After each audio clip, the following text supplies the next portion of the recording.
a critical issue right now would be I'm trying to decide what to do with my yoga studio.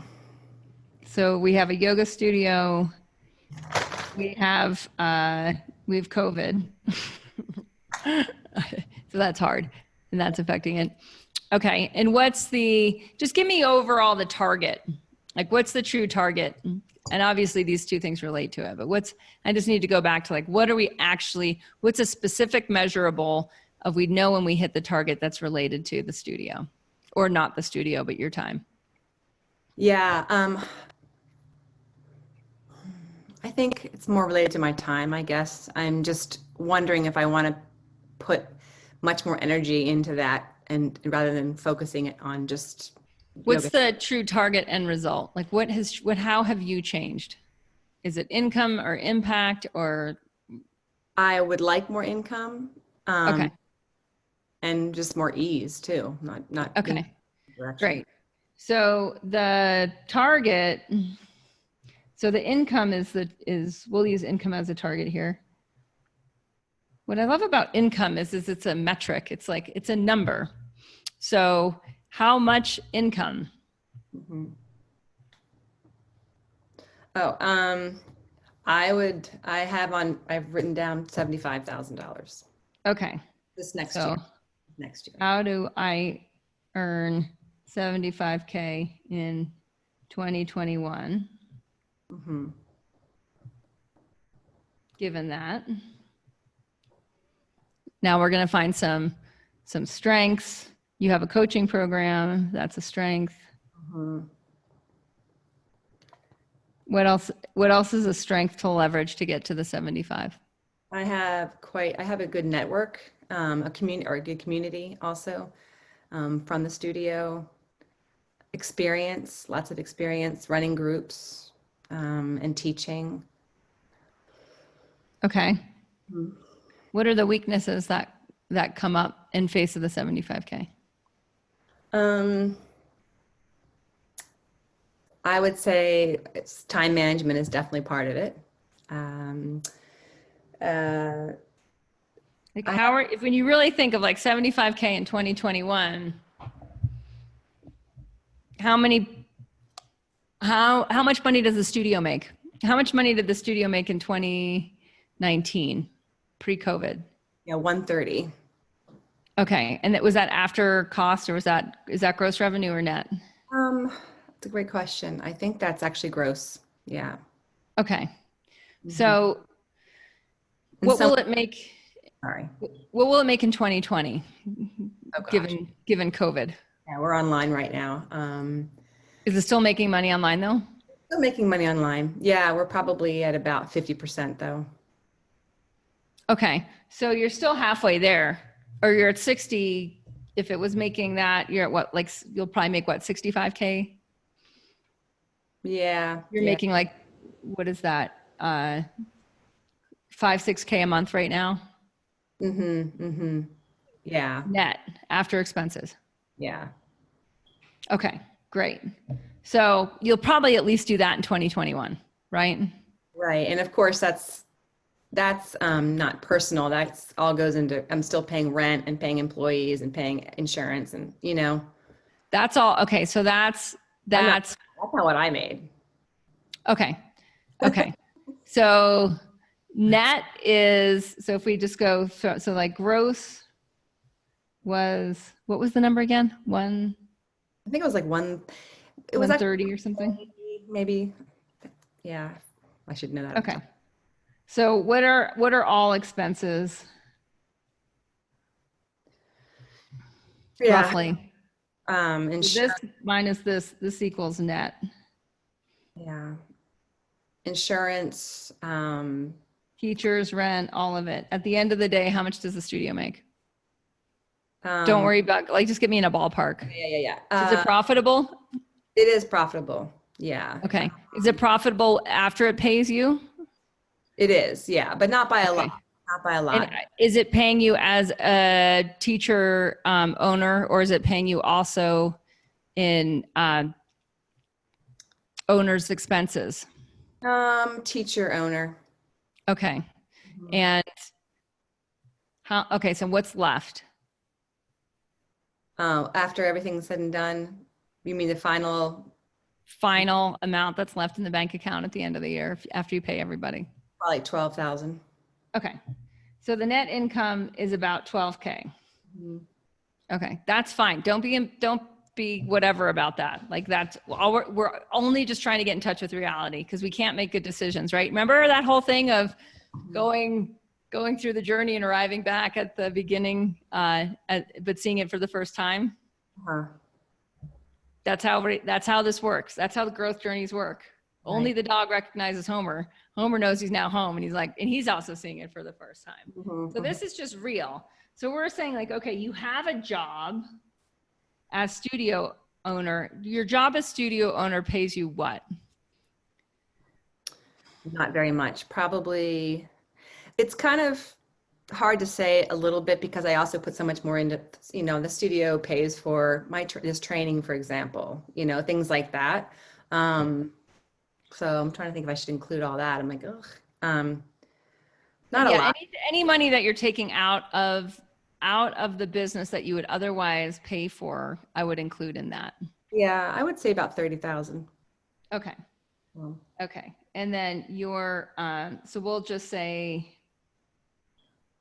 and that's not really owner's pay. You guys, owner's pay is a different expense item. This is basically you're an employee of the studio.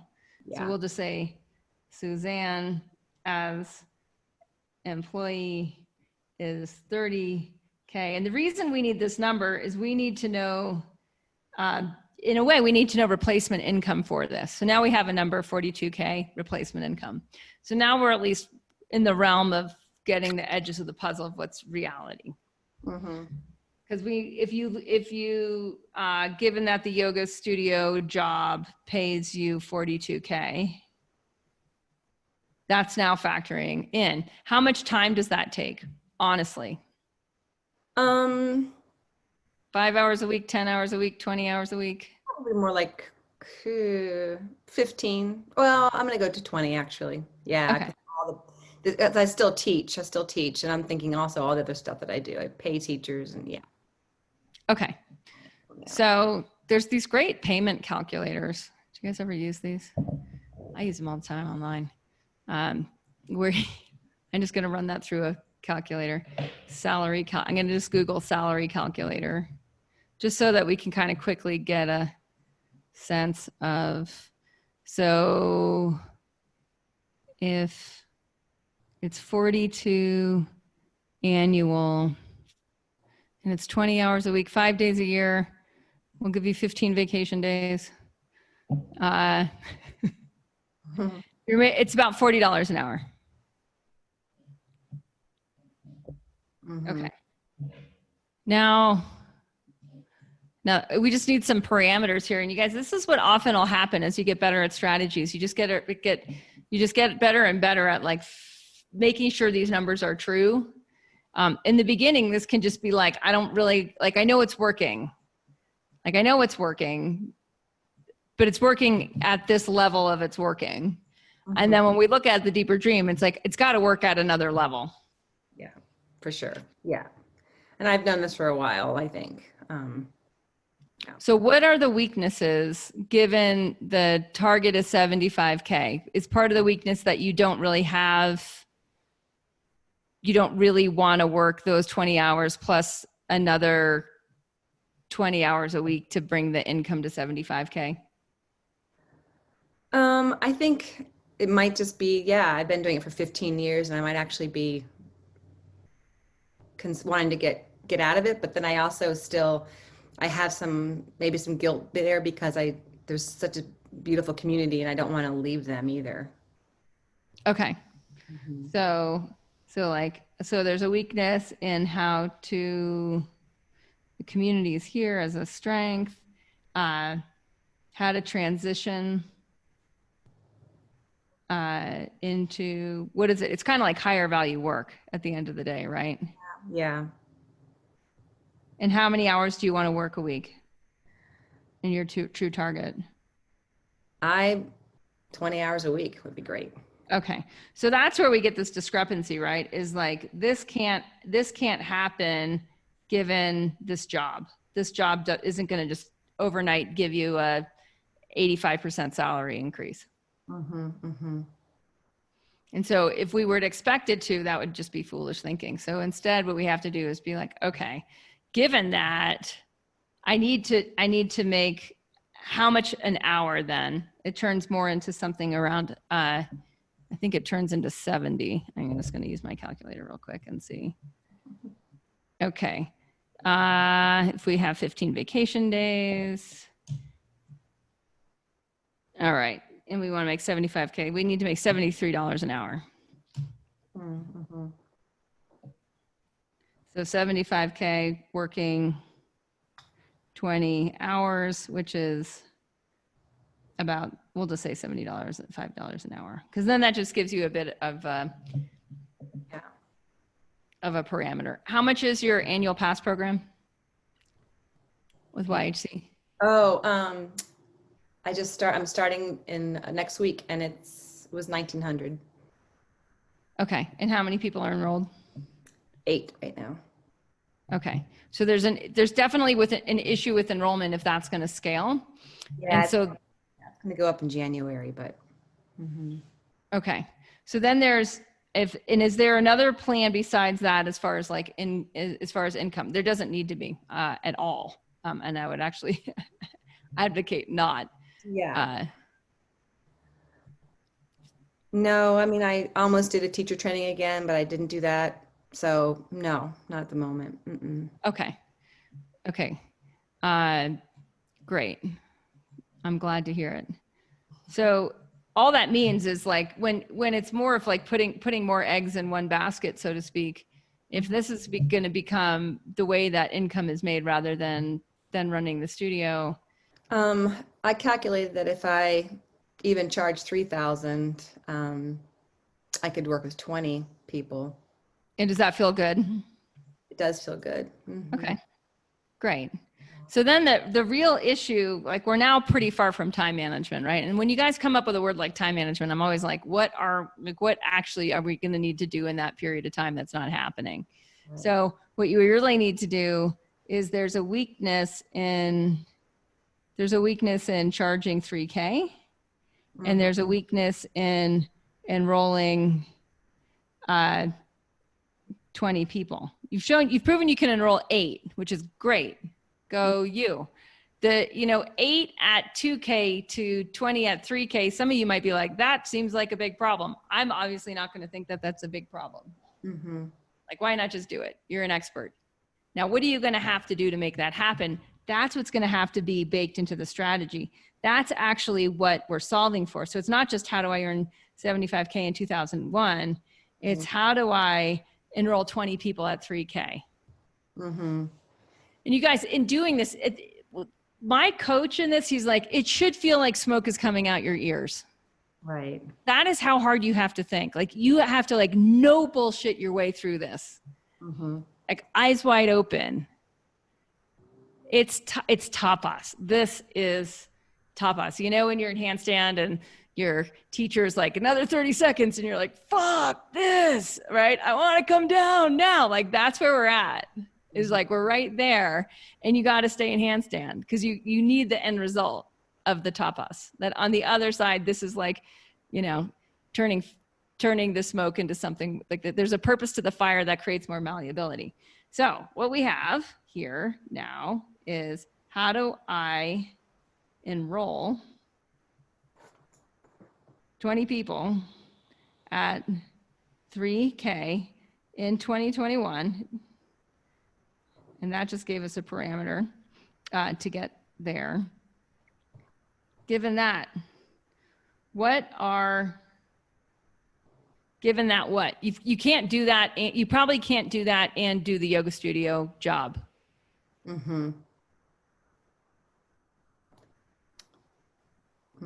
So how do I enroll 20 people at 3K in 2021? Given that, I'm not say it. It's not, just say it. Just spit it out. That's where I'm stuck. I don't know. Yeah, you do. But that I'm running the yoga studio, I guess. I mean, I haven't made up my mind. I don't know. Ugh.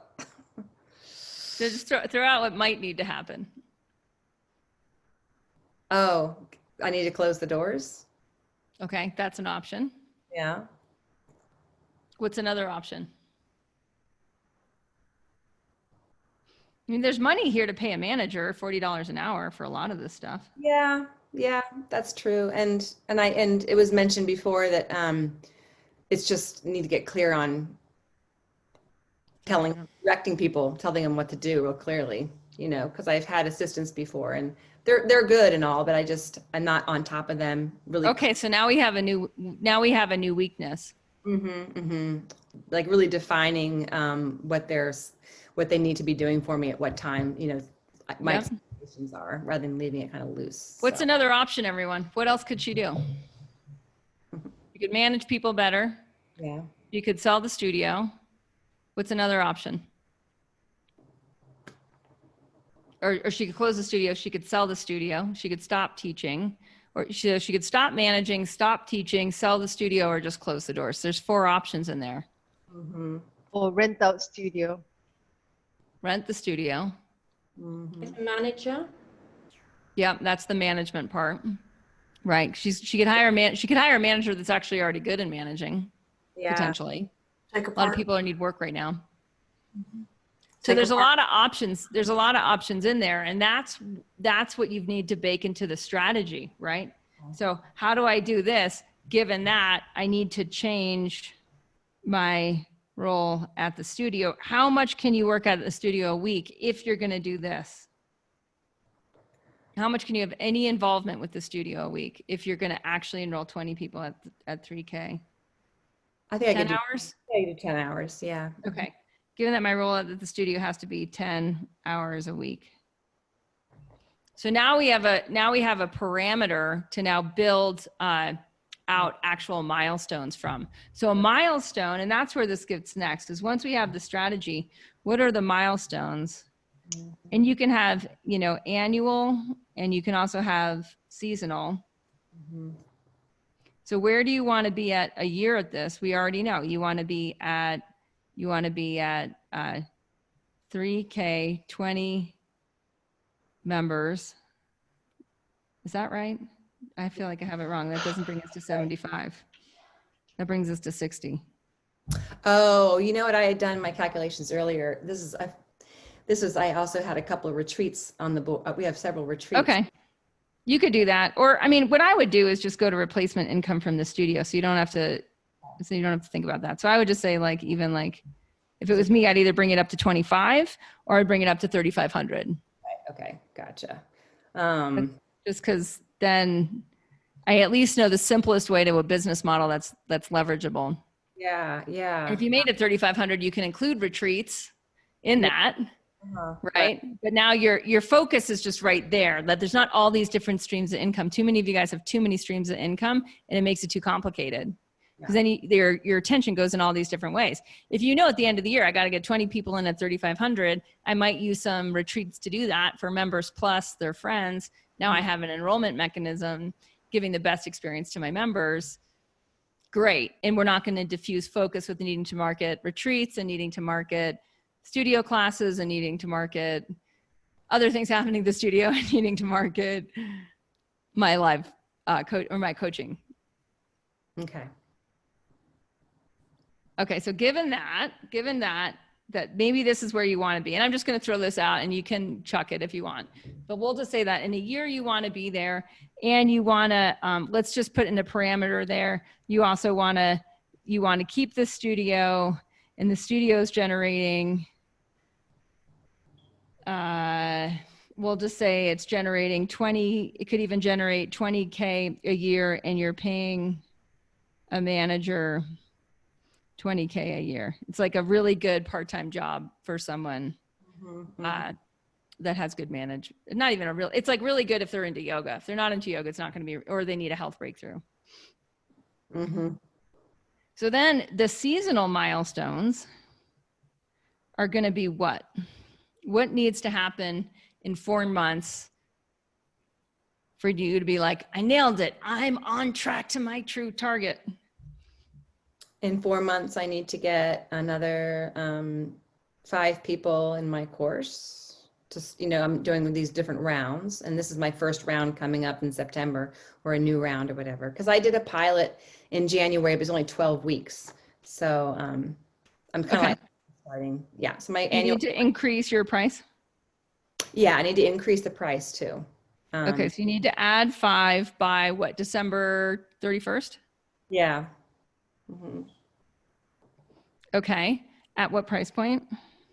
So if I don't jump all the way up to 3,500, I would say because Which you could. I'm not against it.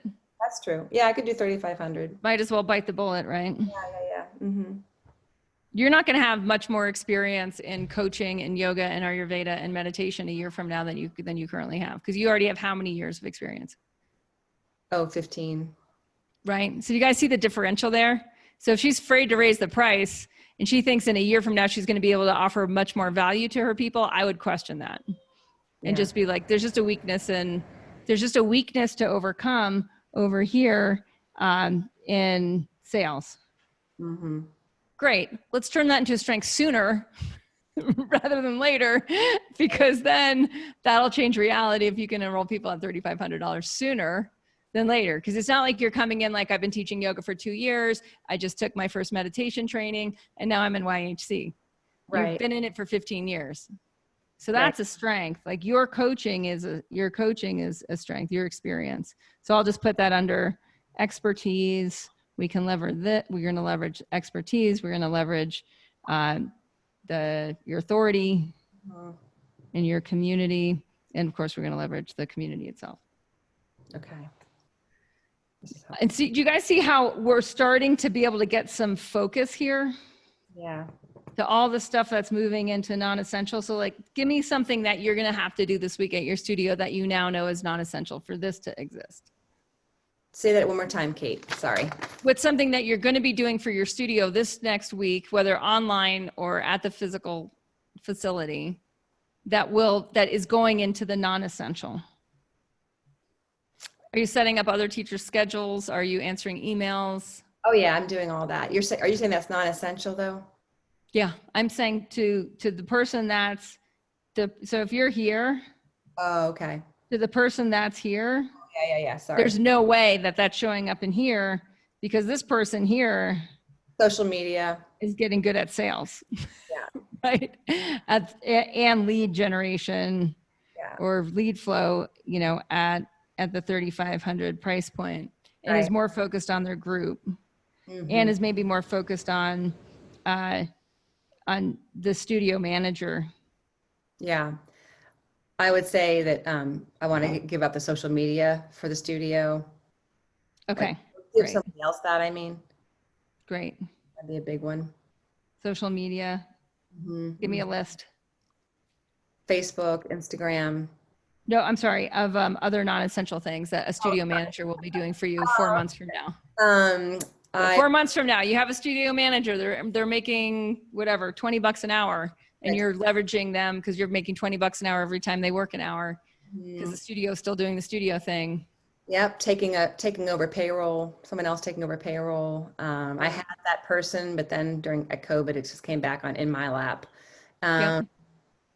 I would have somebody else managing events, and someone else also talking to or emailing students back with the questions that they have. So customer service. Yep. Great. You're doing great. Keep going.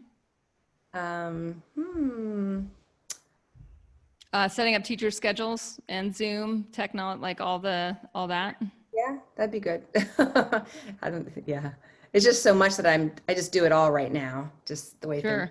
And that's going to be a thing that you're going to need to turn into a milestone, is you're going to need to transfer this. Oops. Into, and all my good project managers know exactly what I'm going to say next, right? She needs a knowledge base for how to do this. This is how the studio runs. So you're going to need something like work instructions or a knowledge base of this is how this studio runs. Now, after you assess this, and you guys, this is why we sharpen the axe. It's because after the end of this, you might be like,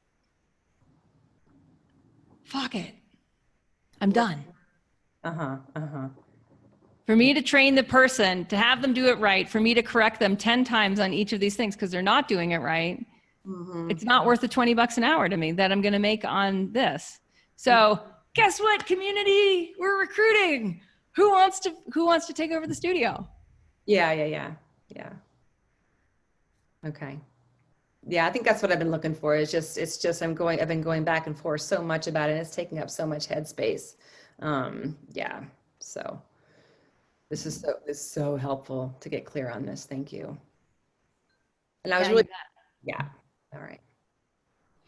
So when we spec the project, like we just did, we're saying that basically the seasonal milestone here is we need 5 people in the course, and there's certain things that we're going to need to do with that project.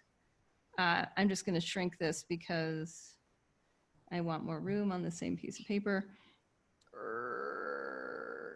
Is then what we would do is we would really spec this into a project. So that's one project. And then the next project for the seasonal milestone would be that we have an office manager, you know, at $20 an hour, 20 hours a week. That's done that. And in order to do that, there's going to be line items around work instructions, training. I just have this in the wrong order. Hiring. So 1, 2, 3. And if we're overwhelmed at this point by all that, and inside you're like, that's not worth the 20K a year, because we're going to take that 42K and we're going to say, well, half of it is going to go to the employee. Right. So the studio would really make 20K a year for me to manage the person. And if we're just thinking like, I'm done, then good. And now we get to have a new strategy around transitioning the studio to the community. Yeah. And I still think this, so there's like a huge weight, like a huge exhale, a huge weight off my shoulders right after this conversation. And I actually do think it's very possible once I get myself more organized with this, because, you know, other studios have been closing all around me. We're still here. And also it is a great funnel, to be honest, you know, I mean. Great. Yeah, no doubt. So it would be worth it $20 an hour, you know, to help the other part of my business if I just get more clear and organized. So this is awesome.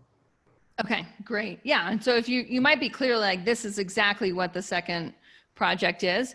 And if you ever get to a point of like, that doesn't work, then you just create the next strategy. Like, given that that was a great funnel, are there other ways that I can now have a great funnel? Because no one needs that to have a great funnel. It is an asset. If you're looking at this and you're like, that makes sense, love it, then do it.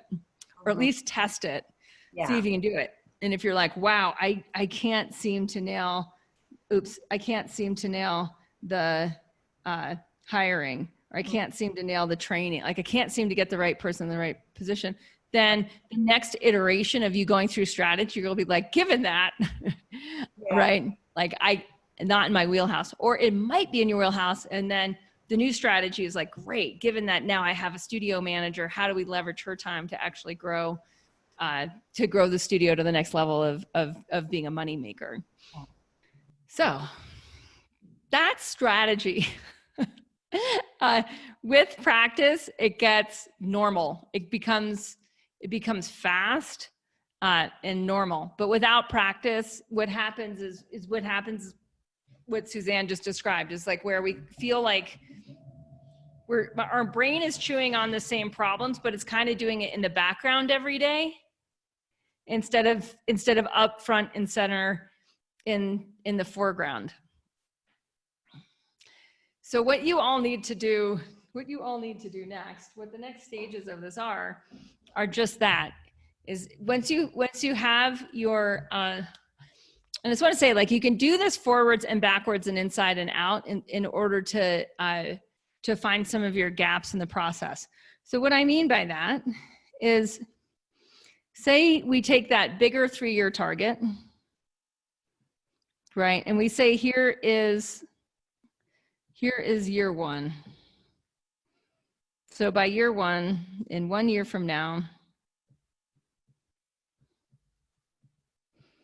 and so what that would be is September 2021, what is X? Where are you 1 year from now? So we're taking like the 3 year, which might feel big and overwhelming. And we're just saying like 1 year from now, this is defining winning. Oh boy. So you need to define winning, which means I will definitely be here by then. 1 year from now, I will have, I'll give an example. I'll give a personal example. In Greenville, in my new land, I will have an orchard planted. I will have Indy's tiny home under construction, and my bus will be like fully sanctified Shakti bus recording studio with my podcast guests staying there.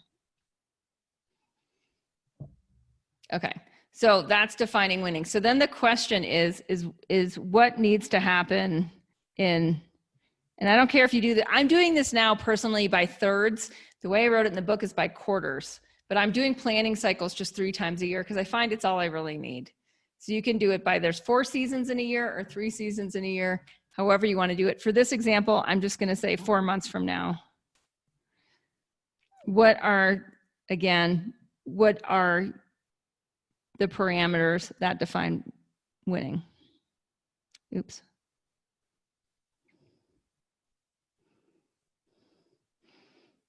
See, these are what I'm calling seasonal milestones. What will have changed? Annual milestones, or what's changed in a year. So get these down just so that, and it doesn't have to be perfect. Right now we're in a sprint. So we're just aiming for good enough that 4 months from now, if that has come to pass, Suzanne's got a studio manager, they've got their work instructions written out, and they're trained, and they're getting feedback every week on how well they're doing to the work instructions, right? That could be defining winning for 4 months from now. And she's got 5 people enrolled at 3,500, right? If she can just check those 2 boxes, great. She might stretch her 20 hours a week. That might not be, she might be working more than that to get those 2 things to happen. And that might be permissible just to get that chunk done, because once the studio manager's trained, now she's not going to have to do all that training, right? So that should have a return on investment. Once the work instructions are written, she's not going to need to write them. She might need to edit or improve them, but that will take much, much less time than that initial creating of this is how this business runs. Okay, so that's seasonal and that's annual. So now the question is, in order to hit the seasonal milestone, what are you going to need to do?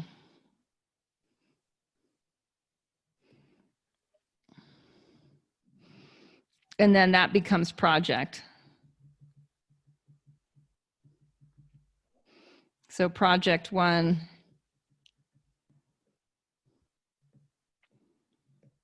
is going to have actual tasks.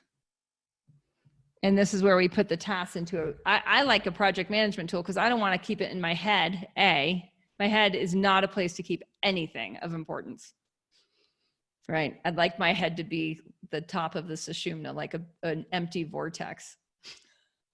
So it has to live somewhere outside of my head. I don't want my head full of things. So it's got to live somewhere outside of my head. I prefer not to use paper because it's too hard to track. So I do prefer to use online project management tools. There's a million of them out there. Asana tends to work best for small businesses. And that would be where I would have project 1. It would be where I have project 2 and project 3 with all my tasks. Now, tasks, when you start using a project management tool, you'll know that there are due dates. Asana and other project management tools, you can put them right in your calendar, and you can also time block the amount of time you think it's going to take that task. So if we say task, we'll take the social media part of project 1 is we need a work instruction on social media. And say I really look at that and I look at that and I'm honest with myself and I'm like, how do we post on social media as a company?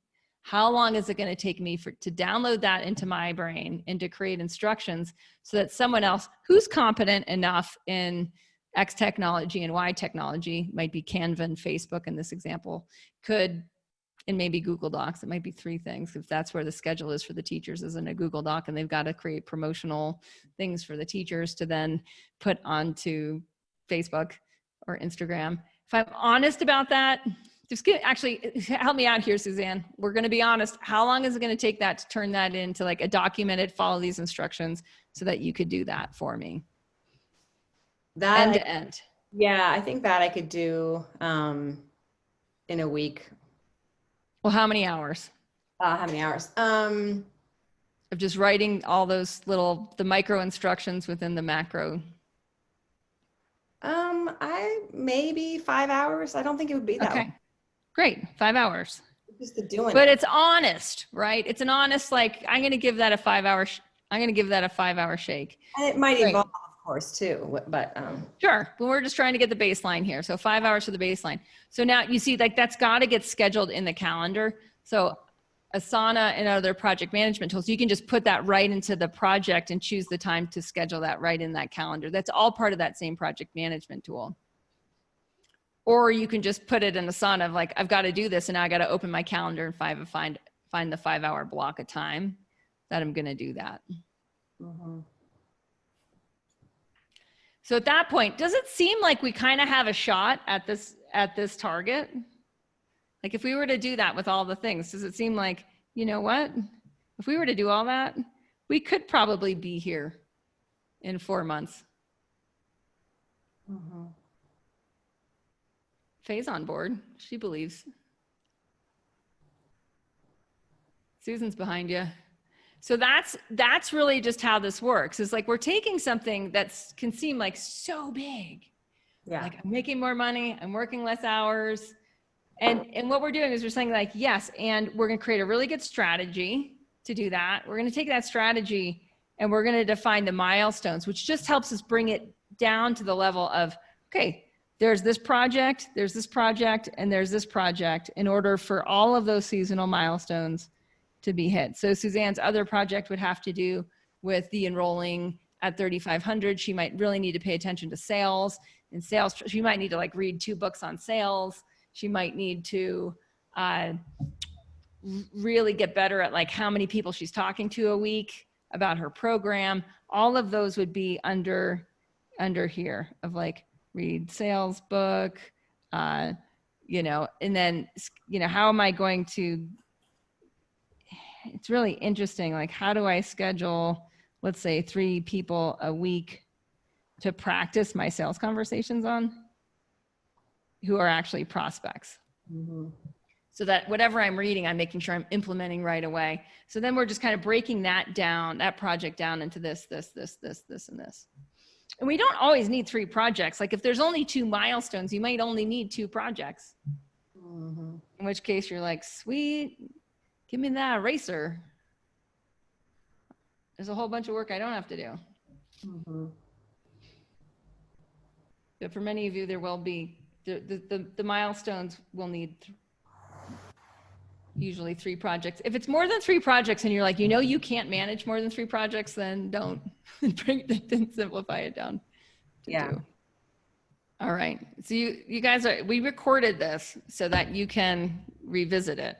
And it's iterative, right? So it's the same thing. It's the same steps every 4 months. It's the same steps once a year. So the 3rd time you do it for the whole year, like we just did. Now, once you've done it for the full year, the next time, 4 months later, all you really have to do is be like, am I on track? If I'm not on track, do I need to change strategy? And then I'm going to rework strengths, weaknesses, opportunities, threats. Because I'm like, oh, my strategy's not working. And Susanna's got such a great example, so I'm going to keep talking about it. She's like, I can't manage the manager. And she knows that 8 months in, or I don't want to, or the numbers don't really work out for us to do this or whatnot, or like, this is whatever. Then, okay, now I need to go back to strengths, weaknesses, opportunities, create a new strategy, and then update seasonal milestones. For many of you, your strategy is going to work. Suzanne's strategy could work swimmingly. She's got her work instructions. She's taken some time and hired the right person.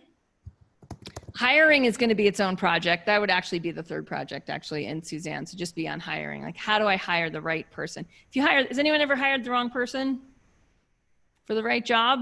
The job was right, person was wrong. Okay, so we've got a good, like, whatever, everybody here who's ever done hiring, I think their hand went up. So we know there's a really good chance of hiring the wrong person. There's a much slimmer chance of hiring the right person. So we got to get hiring down. And that will be its own, that will need its own strategy of how do I actually hire and train, and you can maybe put those two things together. How do I hire and train the right manager? And then we would just break that down into steps. So sometimes the amount of time we actually want to work in our true target and the amount of time we need to work to get there is different. And that's why it's called the hustle or the sprint. But we're leveraging our sweat equity now for a return on investment later. And as long as you know that's what you're doing, you can do it. You know what I mean? As long as you know this isn't forever. This is what I'm doing now because this office manager is going to free up 15 hours of my week because it's only going to take five hours a week for me to manage her. Great. Yeah. And I'm still going to be making 20K a year from the business, and it's my lead funnel. Great. Sounds like a good strategy to me for where you're at.